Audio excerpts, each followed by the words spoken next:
there's a lot of debate on, do cables do anything? The answer is yes. The reason that there is a debate is because the only thing that we can measure in music is frequency response. Frequency response is, well, what you're hearing. You know, what note is being played. It is the only thing we have an actual test for other than volume, I guess. So the problem is that using different cables does do something, but we don't have a metric for it that is purely testable outside of there. Everything that it does is subjective. That subjective thing, what cables impact is, well, impact.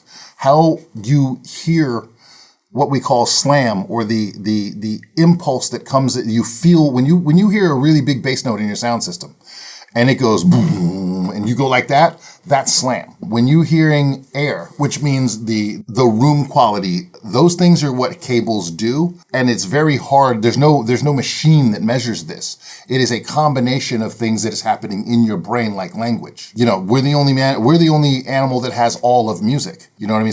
Some animals can understand rhythm, some animals can understand tone, but very few can put all of music together inside their own skulls in time. This is just us and a couple of monkeys.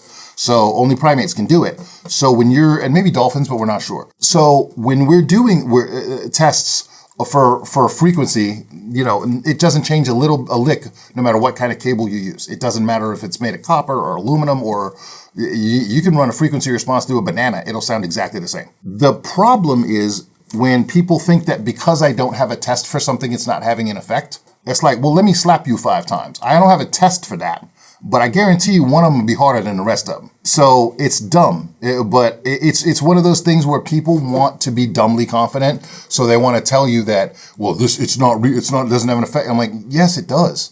Like you hear it more, like it's just different. Using the difference between the most common materials are silver and copper. And so if you add silver to a cable, it gives it sort of a hard outline around it. Copper is more of a marker or a crayon, if that's a better way, if that's a way to put it. But crayons are meaty; they have a texture, they have something, and then now you're going to put a hard pencil line. But if you have an all silver cable, a lot of times it's a little harsh. It's brisk. It's like, ooh, it's spicy.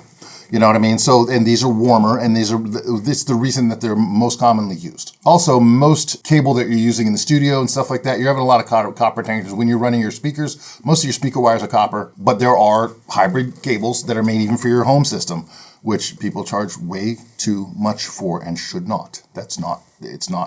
No, they should cost what the copper costs plus, no. But here's a $100,000 audio cable. It's not worth it. It's not worth it. Go to Amazon, get one for $20. It's the same copper, I promise you.